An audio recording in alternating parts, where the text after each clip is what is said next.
హల్లెలూయా. కొన్ని నిమిషాలు మనం దేవుని వాక్యాన్ని నేర్చుకుందాం. చూడండి, మత్తయి సువార్త 7వ అధ్యాయం 21వ వచనం చూస్తే, ప్రభువా ప్రభువా అని నన్ను పిలుచు ప్రతివాడును పరలోక రాజ్యంలో ప్రవేశింపడు గాని పరలోకమందున్న నా తండ్రి చిత్త ప్రకారము చేయువాడే ప్రవేశించును. యేసుక్రీస్తు ప్రభువారు చెప్తున్న మాట ఇది. ప్రభువా ప్రభువా అని నన్ను పిలిస్తే సరిపోలేదు, కానీ పరలోకమందున్న నా తండ్రి చిత్త ప్రకారం చేసినప్పుడు అప్పుడు మీరు పరలోక రాజ్యంలో ఏం చేయగలుగుతారంటే ప్రవేశించగలుగుతారు. మనమందరిది ఒకే నిరీక్షణ. మనమందరం కూడా ఈ భూమి మీద మన జీవితాన్ని ముగించిన తర్వాత దేవునితో ఉండే జీవితానికి మనం కొనిపోబడతాం. ఈ నిరీక్షణ, ఈ శుభప్రదమైన నిరీక్షణ మనలో సంపూర్ణం అవ్వాలి అంటే మనము ఈ లోకంలో ఉండగా మనము అవసరతల కొరకు ప్రభా అని పిలవడమే కాకుండా, మన అవసరతలు తీర్చుకోవడమే కాకుండా, దేవుడు మన ఎడల ఏ ఉద్దేశించాడు, ఏమీ చెయ్యాలని మనం కోరుకుంటున్నాడు. కాబట్టి దాని కొరకు మనం ఆశపడే వాళ్ళగా ఉండాలి.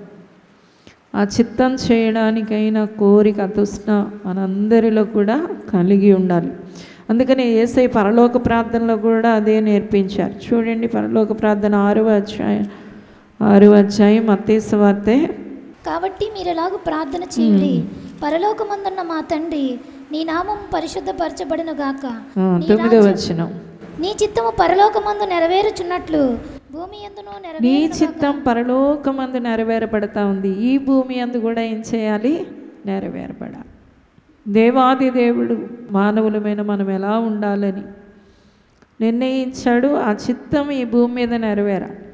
పరలోకంలో ఉండే సమస్త జీవులు, దేవదూతలు అంతా కూడా దైవ చిత్తానుసారంగా నడిపింపబడతా ఉంది. అయితే ఈ భూమి మీద ఉన్న మనము ఆ పరలోకంలో ఎలా నడిపించబడుతుందో ఈ భూమి మీద మనం కూడా అలాగే నడిపించబడాలి.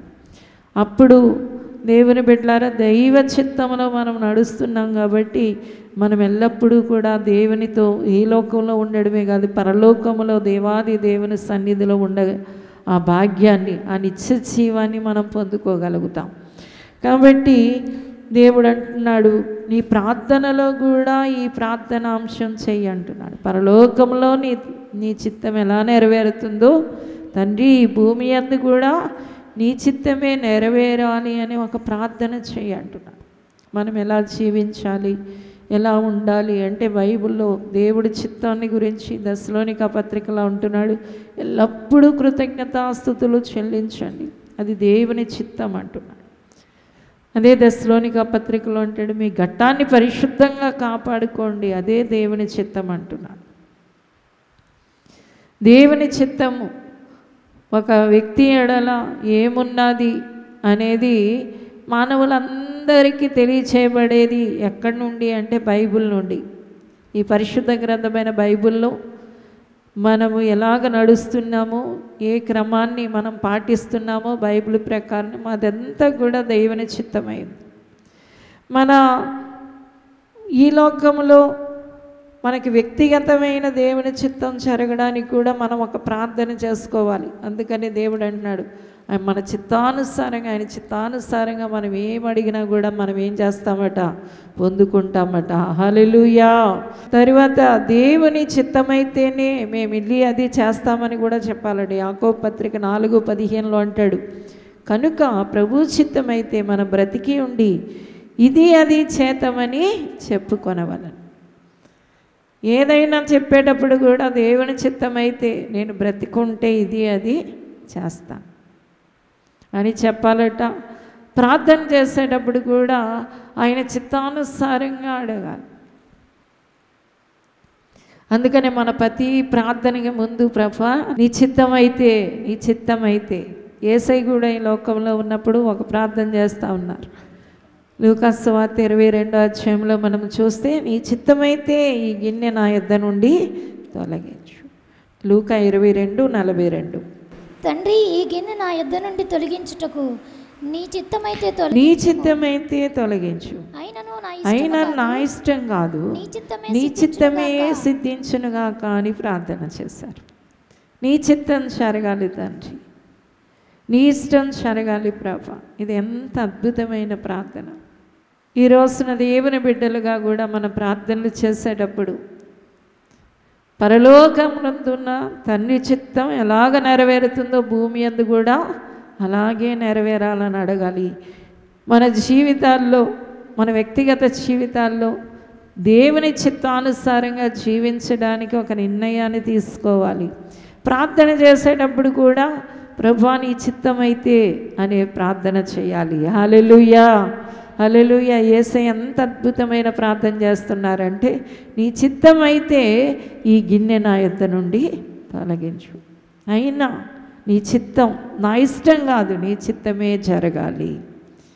దేవుని బిడ్డలారా, దేవుని చిత్తానికి మనం అప్పగించుకుంటూ ప్రార్థనలు చేయాలి. ఇది దైవ చిత్తానుసారమైన ప్రార్థన అంటారు. హల్లెలూయా.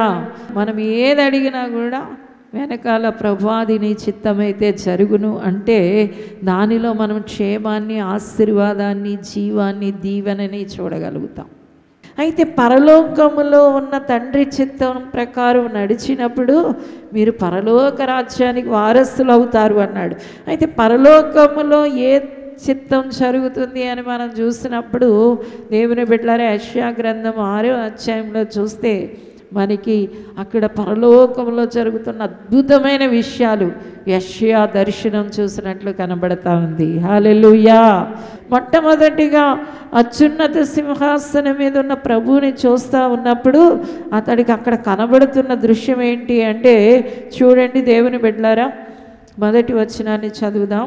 రాజైన ఉజ్జియా మృతి నొందిన సంవత్సరమున అత్యున్నతమైన సింహాసనమునందు ప్రభు ఆసీనుడై ఉండగా నేను చూచి తిని, ఆయన చొక్కాయి అంచులు దేవాలయమును నిండుకొనెను. రాజైన ఉజ్జియా మృతి నొందిన తర్వాత దేవాది దేవుడిని నిదానంగా చూస్తూ ఉన్నాడు. రాజైన ఉజ్జియా దినాలలో ఉన్న యెషయా ఈ గ్రంథాన్ని రాస్తా ఉజ్జియా చనిపోయిన తర్వాత అనే మాటను మనము చూస్తూ ఉన్నాం. ఎందుకంటే దేవుని బిడ్డలారా, ఉజ్జియా దినాల్లో పరిపాలిస్తూ ఉన్నాడు. దేవుని బిడ్డలు ఎప్పుడు దైవ దర్శనాలు పొందుకుంటారు అంటే మనస్సుని దేవుని వైపుకి ఎత్తినప్పుడు, దేవుని తట్టు పెట్టినప్పుడు, దేవుడి వైపు చూస్తూ ఉన్నప్పుడు. హల్లెలూయా, హల్లెలూయా. దేవుని వైపు ఎప్పుడైతే అతని లక్ష్యం మారిందో, అత్యున్నత సింహాసనం మీద నిరంతరం పరిపాలించే దేవాది దేవుడి యొక్క ప్రత్యక్షతను పొందుకునే ఆ కృప ఎవరికి దొరికింది అంటే యెషయాకు దొరికినప్పుడు అతడు చూసేటప్పటికీ దేవాలయం అంతా దేవుని సన్నిధి దిగి ఉండడం చూశాడట. ప్రభు ఆసీనుడైన ఉండగా చూశాను, ఆయన చొక్కాయి అంచులు దేవాలయాన్ని నిండుకొనెను. అత్యున్నత సింహాసనం మీద దేవుడు ఆసీనుడైతే ఈ భూమి మీద జరుగుతున్న విషయం ఏంటి అంటే ఆయన వస్త్రమంతా కమ్ముకొని ఉంది. 12 ఏళ్ల నుండి రక్తస్రావ రోగం కలిగిన స్త్రీ బాధపడతా ఉంది. అనేక వైద్యుల దగ్గరికి వెళ్ళింది, తిప్పలు పడింది, తన ధనమంతా వ్యయపరుచుకుంది. చివరికి దేవుని గురించి తెలిసి ఆయన ముట్టాలి అనుకుంది. ఇప్పుడు ఆయన వస్త్రపు చెంగును ముట్టుకోగానే ప్రభావం ఆమెలోనికి వచ్చిందట.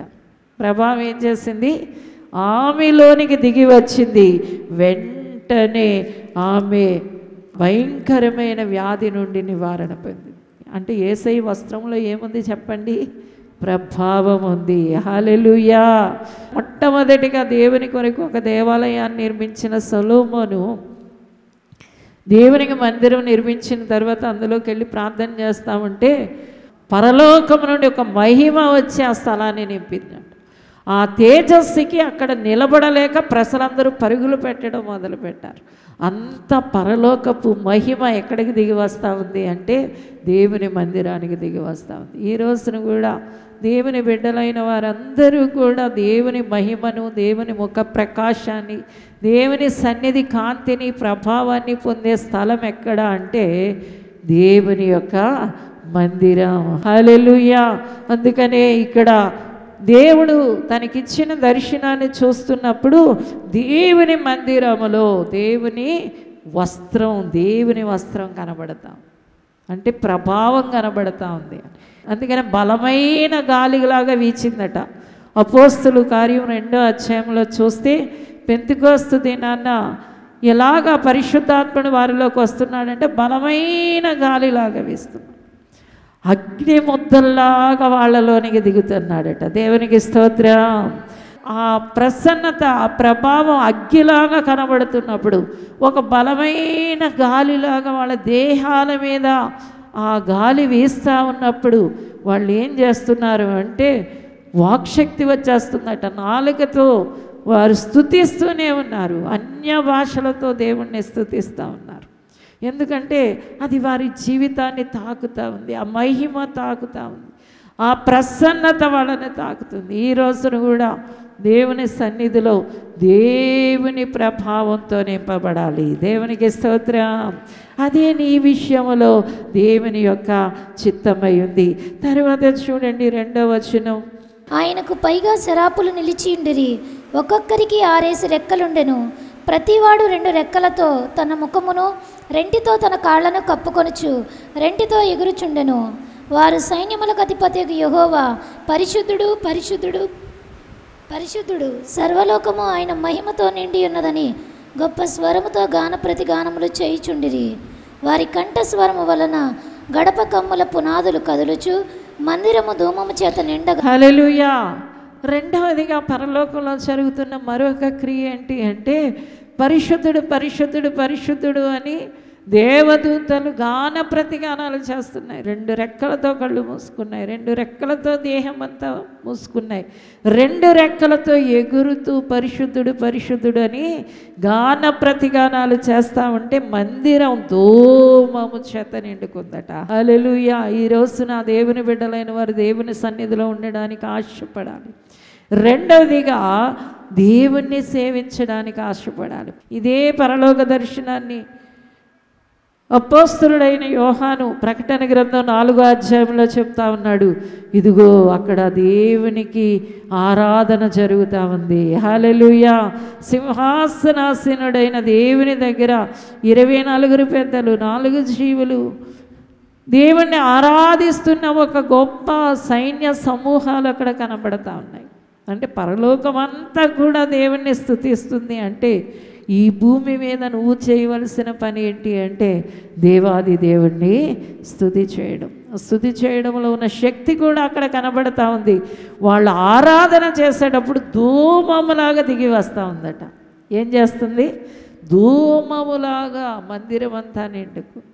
ఈ రోజున కూడా నువ్వు ఆరాధన చేసేటప్పుడు, దేవుణ్ణి స్తుతించేటప్పుడు, దేవుని గణపరిచేటప్పుడు, దేవునికి మహిమ చెల్లించేటప్పుడు ఏం జరుగుతుంది అంటే దేవుని బిడ్డ ఒక అద్భుతమైన మహిమను నీ జీవితంలో కలిగి ఉండగలుగుతావు. దేవునికి స్తోత్రం.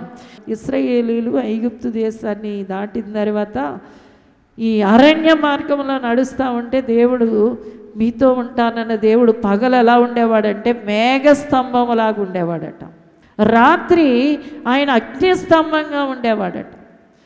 దేవుడు ఒక మేఘం వలె ఆవరించి వాళ్ళ మీద కమ్మినప్పుడు వాళ్ళు చక్కటి ప్రయాణం చేసేవారు. కాళ్ళు వాయలేదు, చెప్పులు అరగలేదు, బట్టలు మాయలేదు. దేవునికి స్తోత్రం. అలసట లేదు.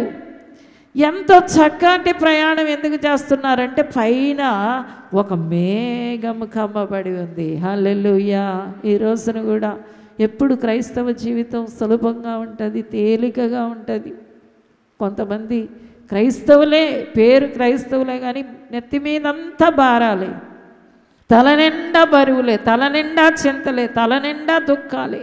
కారణం ఏంటి అంటే వారు దేవుణ్ణి స్తుతించక ఆ మేఘాన్ని వాళ్ళు అనుభవించడం లేదు.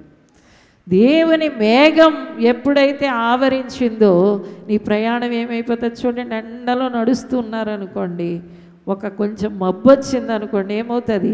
ప్రాణం తేలికైపోతుంది, ప్రయాణం ఏమైపోతుంది? సులువైపోతుంది. ఈ రోజున నీ క్రైస్తవ ప్రయాణం సులువు అవ్వాలి అంటే మహిమ నీ మీదకి దిగి రావాలి. అది దేని వల్ల సాధ్యం అంటే ఆరాధన ద్వారానే. అందుకనే ప్రభు అన్నారు, పరలోకములో నా చిత్తం నెరవేరుతా ఉంది, అలాగే ఈ భూమి మీద నెరవేరితే ఈ చీకటంతా పోతుంది, ఈ చెడంతా పోతుంది, ఈ అపవిత్రత అంతా పోతుంది. ఇశ్రాయేలీయులకి అరణ్యం అంతా అద్భుతాలే. వాళ్ళకి ఆహారం కావాలంటే పైనుండి పడిపోతూ ఉంది, నీళ్లు కావాలంటే బండలో ఉండి వచ్చేస్తున్నాయి. వాళ్ళ శత్రువులు వారి దగ్గరికి వచ్చినప్పుడు వీళ్ళ దాటికి తాటలేక పారిపోతూ ఉన్నారు. ఎర్ర సముద్రం దగ్గరికి వచ్చేటప్పటికి 2 పాయలు అయిపోయింది. యోర్దాను దగ్గరికి వచ్చేటప్పటికి ఒక ఏకరాశిలాగా అయిపోయిందట. కొండలు ఎక్కుతూ ఉంటే పక్కకి వెళ్ళిపోతూ ఉన్నాయి. ఇవన్నిటికీ కారణం ఏంటి? ఇంత సులభంగా వాళ్ళ ప్రయాణం సాగడానికి మేఘం. దేవునికి స్తోత్రం. పెంతెకోస్తు దినాన్న ఒక బలమైన అభిషేకం వారి మీద రావడానికి కారణం ఏంటి అంటే, వారు యేసయ్య పునరుద్ధానుడై ఆరోహణుడైపోయిన తర్వాత 40 దినాలు ఆయన చూస్తూనే ఉన్నారు, సజీవుడిగా చూస్తూనే ఉన్నారు. కళ్ళకు కనబడిపోతున్నాడు ఆయన. ఆ సజీవుడైన దేవుణ్ణి చూసి ఆయన పరమునికి వెళ్ళడం కూడా చూశారు.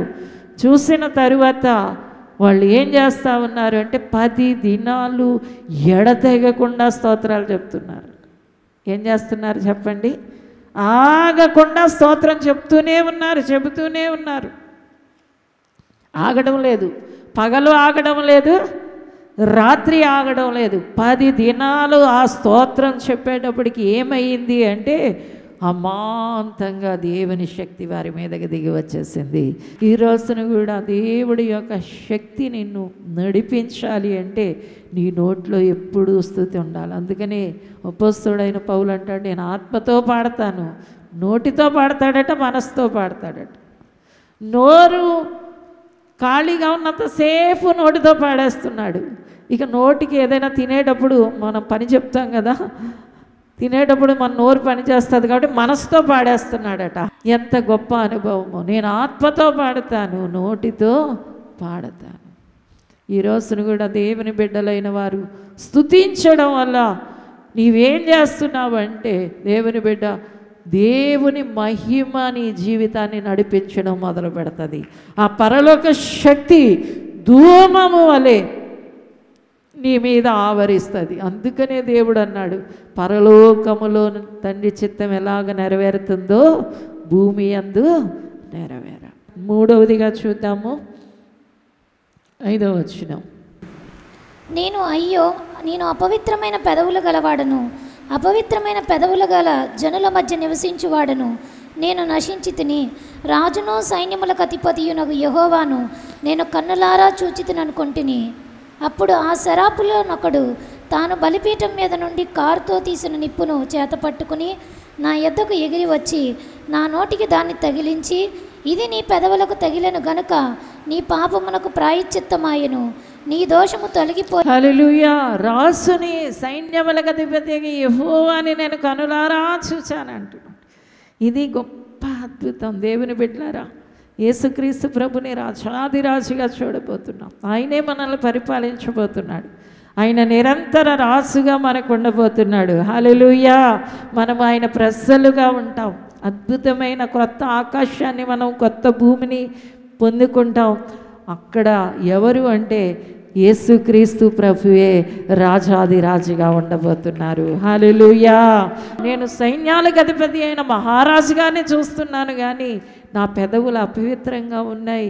ఎందుకంటే అపవిత్రమైన జనుల మధ్య నివసించి నా పెదాలతో కాని మాటలు పలుకుతున్నాను, ఏదో చెత్త మాటలు పలుకుతున్నాను అని దేవుడి దగ్గర వెంటనే చెప్పగానే అక్కడ ఒక అద్భుతం జరుగుతూ ఉంది. సెరూబులలో ఒకడొచ్చి, దేవదూతల్లో ఒకడొచ్చి అక్కడ బలిపీఠం దగ్గర ఉన్న నిప్పు తీసి నోటికి తగిలిస్తున్నాడట. వెంటనే అంటున్నాడు, నీ దోషానికి ప్రాయశ్చిత్తం చేయబడింది. ఈ రోజున దేవుని బిడ్డలారా, మన దేవుడు పరలోకములో ప్రాయశ్చిత్తం చేయడానికి, అక్కడ ప్రాయశ్చిత్తం చేసే ఒక కార్యం ఎలా ఉందో భూమి మీద కూడా ప్రాయశ్చిత్తం చేయబడడానికి క్రీస్తు రక్తం ఉంది. అందుకనే మనమేం చేయాలి అంటే, ప్రభు అందరినీ క్షమించండి, నీ రక్తంతో కడగండి అనే ప్రార్థనలు మనం ఎల్లప్పుడూ చేయాలి. హల్లెలూయా. నన్ను నీ రక్తం కడుగునుగాక, అందరినీ కూడా నీ రక్తం కడుగునుగాక. ఒక వ్యక్తి దేవుని రక్తం చేత కడగబడకుండా, దేవుడి చేత శుద్ధీకరింపబడకుండా పరలోకానికి ఎక్కిపోలేడు. ఈ రోజున మనం ఎలాగ దేవుని పిల్లలమయ్యాం, ఎలాగ మనం దేవుని దగ్గర ఉన్నాము అంటే ఆయన రక్తమే. హల్లెలూయా.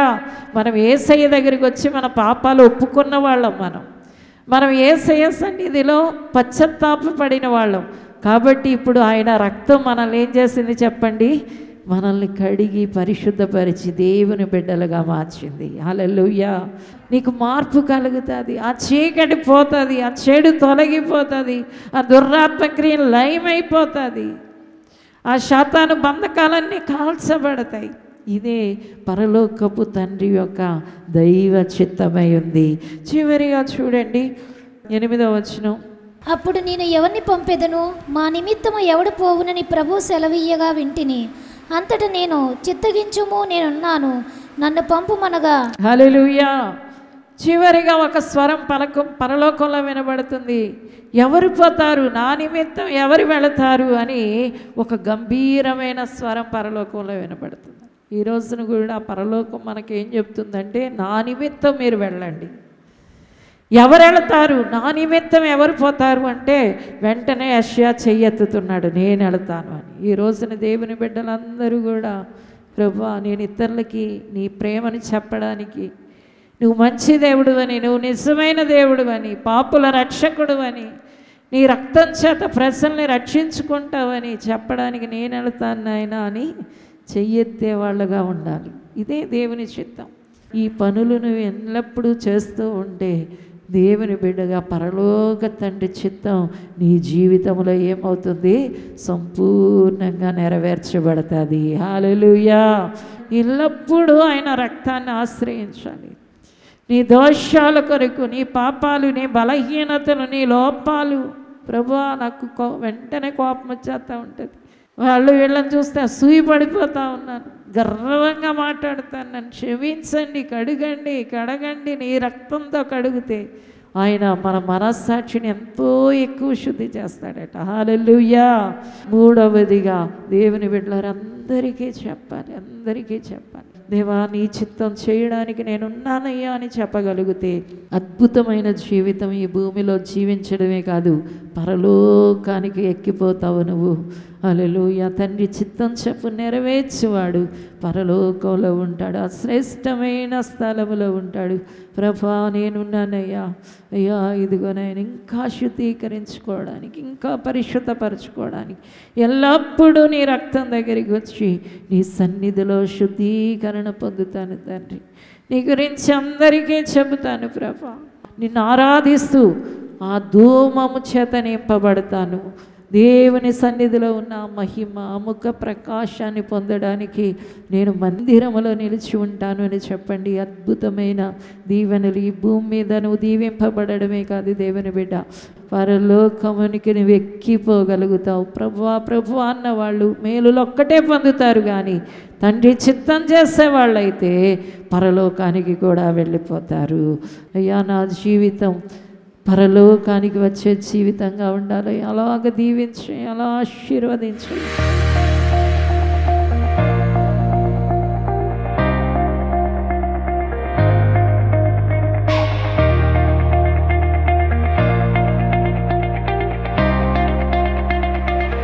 పరిశుద్ధమైన తండ్రి, కృపగల దేవా నీకు వందనాలు చెల్లిస్తున్నాము రాజా.